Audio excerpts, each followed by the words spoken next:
Students, BSc part first physical chemistry unit second. आज का जो टॉपिक है हमारे पास में गैसों का अणु गति सिद्धांत।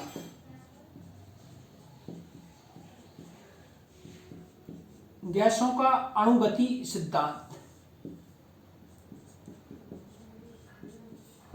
Kinetic theory of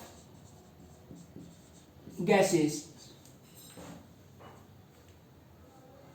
kinetic theory of gases, इस सिद्धांत को सर्वप्रथम बर्नौली ने दिया।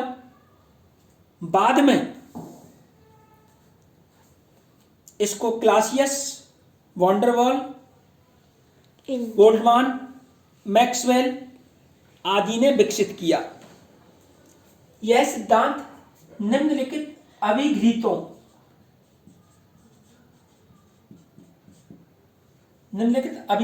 यानी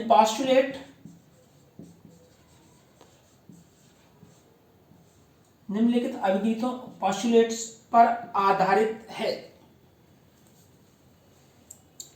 इसमें नंबर 1 पॉस्टुलेट है, प्रत्येक गैस सूक्ष्म कणों से मिलकर बनी होती है। प्रत्येक गैस सूक्ष्म कणों से मिलकर बनी होती है जिन्हें अणु कहते हैं। एक गैस के अणु समरूप परंतु दूसरी गैस के अणुओं से भिन्न होते हैं। नेक्स्ट पोस्टुलेट है, गैस के अणुओं का वास्तविक आयतन। गैस के अणुओं का वास्तविक आयतन गैस के संपूर्ण आयतन की तुलना में नगण्य होता है। तीसरा है, गैस के अणुओं को ठोस गोलाकार होने के साथ साथ पूर्णतः प्रत्यास्थ कण माना जाता है, जिसमें न तो कोई आकर्षण और न कोई ही प्रतिकर्षण होता है। कणों की पारस्परिक टक्कर में ऊर्जा ह्रास भी नहीं होता है। कणों की पारस्परिक टक्कर में ऊर्जा ह्रास भी नहीं होता है। फोर्थ पॉइंट है, गैस के अणु सीधी रेखा में गति करते हैं। पात्र की दीवार से टकराने के बाद अपनी दिशा परिवर्तित कर लेते हैं और पुनः सीधी रेखा में गति प्रारंभ कर देते हैं। गैस के अणु जब पात्र की दीवार से टकराते हैं तो पात्र की दीवार बल अनुभव करती है, जिसे गैसीय दाब कहते हैं। गैस के अणुओं की गति पर गुरुत्वाकर्षण बल का कोई प्रभाव नहीं पड़ता है। गैस के अणुओं की औसत गतिज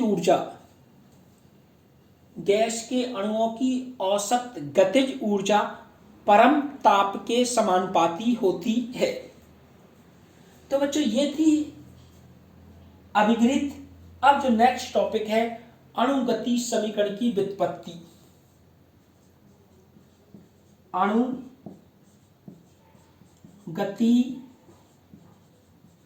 समीकरण की व्युत्पत्ति।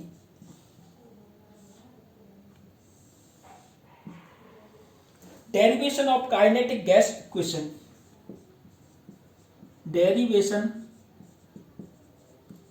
ऑफ काइनेटिक गैस इक्वेशन, इसका डेरिवेशन हमको करना है और ये डेरिवेशन एग्जाम में बहुत ही महत्वपूर्ण है। माना कि एक गैस जिसका अणुभार m है के n अणु स्मॉल l आकृति वाले घन में भरी हुई है। स्मॉल l आकृति वाले घन में भरी हुई है।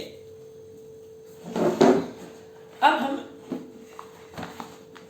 ये मानते हैं कि अणुओं का वर्ग माध्य वेग, अणुओं का वर्ग माध्य वेग c, इस वेग के तीनों परस्पर लंबवत घटक cx, cy और cz हैं। तो वर्ग माध्य वेग बराबर c स्क्वायर बराबर cx square plus cy square plus cz square. समीकरण नंबर 1। L लंबाई वाले घन की संरचना हम बनाते हैं बच्चों। ये हमारे पास में L लंबाई का घन है, L लंबाई का घन है। इस तरीके से हम घन को बना सकते हैं। घन की सभी भुजाएं बराबर होती हैं, इसलिए प्रत्येक भुजा की लंबाई कितनी हो गई बच्चों? L। इसमें ये x है, ये x अक्ष x है, ये y है और ये z है। एक दीवार को हमने P मान लिया और इसके अपोजिट दीवार को Q मान लिया। अणु वेग घटक Cx द्वारा पात्र की दीवार P तथा Q से टकराता है। माना कि अणु P दीवार से Cx वेग से टकराता है। यहाँ पर कोई मॉलिक्यूल है, अणु है, वो Cx वेग से टकराता है P दीवार से, और Q दीवार से टकराएगा -Cx वेग से। तो टकराने से पूर्व संवेग और टकराने के बाद संवेग कितना हुआ? टकराने से पूर्व संवेग कितना है बच्चों? mcx, और टकराने के बाद संवेग -mcx। समीकरण नंबर 2। या हम 2 इसको मानेंगे बच्चों, इसको समीकरण नंबर 2 नहीं देंगे। एक टक्कर के पश्चात संवेग में परिवर्तन, एक टक्कर के पश्चात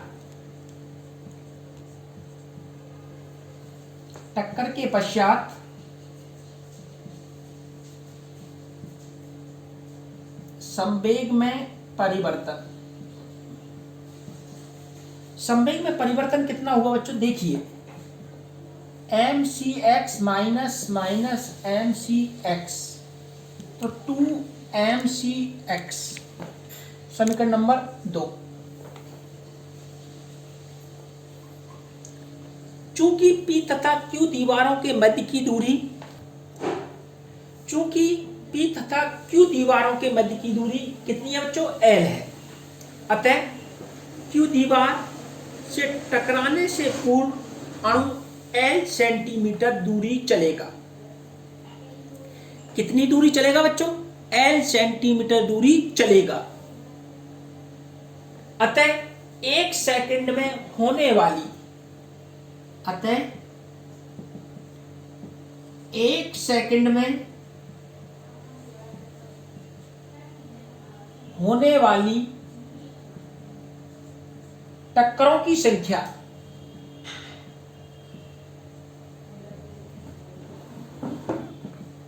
टक्करों की संख्या होगी बच्चों Cx/L। समीकरण नंबर 3।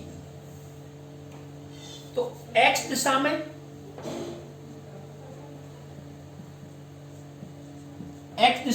प्रति सेकंड, x दिशा में प्रति सेकंड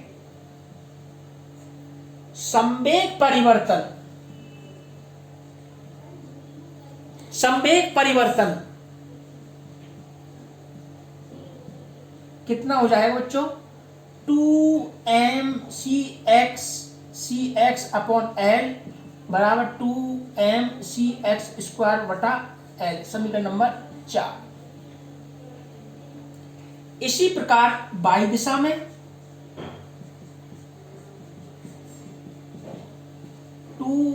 mcy²/L, z दिशा में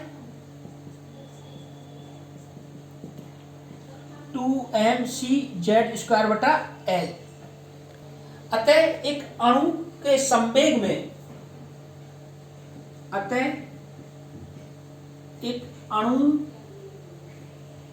के संवेग में होने वाला कुल परिवर्तन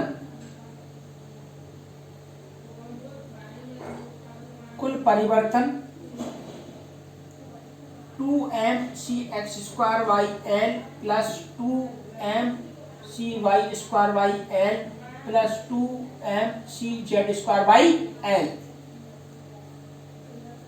तो इसमें 2m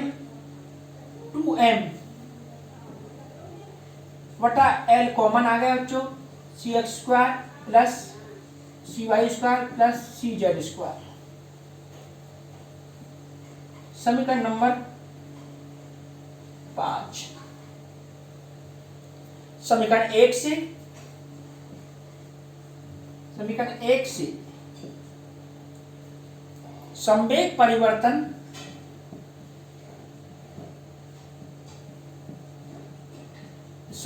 परिवर्तन बराबर 2ml(c²)। समीकरण नंबर 6। ये काफी महत्वपूर्ण स्टेप हमारी आ चुकी है। अब n अणुओं के कारण प्रति सेकंड संवेग में होने वाला कुल परिवर्तन, n अणुओं के कारण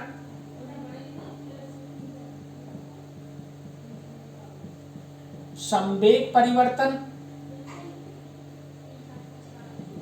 2mc²/l। समीकरण नंबर 7। गति के द्वितीय नियम अनुसार संवेग में परिवर्तन की दर, गति के द्वितीय नियम अनुसार संवेग में परिवर्तन की दर आरोपित बल के समानुपाती होती है। आरोपित बल के समानुपाती होती है संवेग परिवर्तन की दर। और संवेग कितना है? 2mc²/l।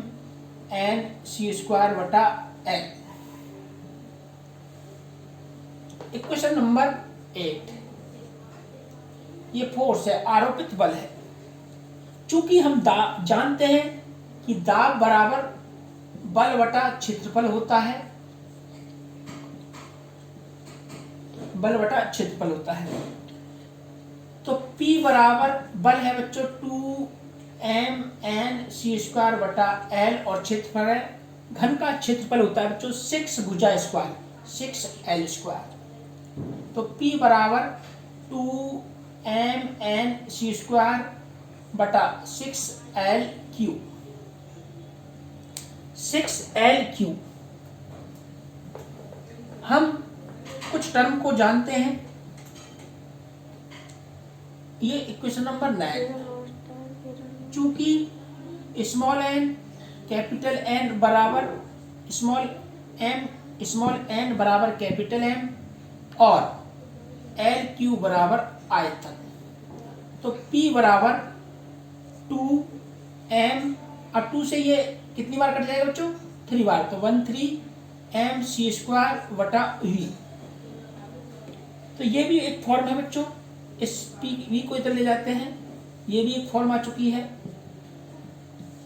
इधर देखिए, तो अब हम v को इधर ले जाएंगे, क्रॉस मल्टी pv बराबर 1/3mc²। pv बराबर 1/3mc²। यदि गैस का घनत्व रो हो, यदि गैस का घनत्व रो हो, तो P बराबर 1/3 ρc²। समीकरण नंबर 11। समीकरण नंबर 12 अणुगतिक समीकरण कहलाती है। अणुगतिक समीकरण कहलाती है।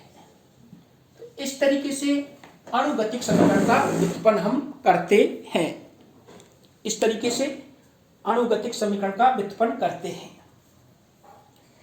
इसमें बच्चों एक महत्वपूर्ण बात है, एक तो हमको ये फॉर्मूला याद होना चाहिए कि दाब बराबर बल बटा क्षेत्रफल है।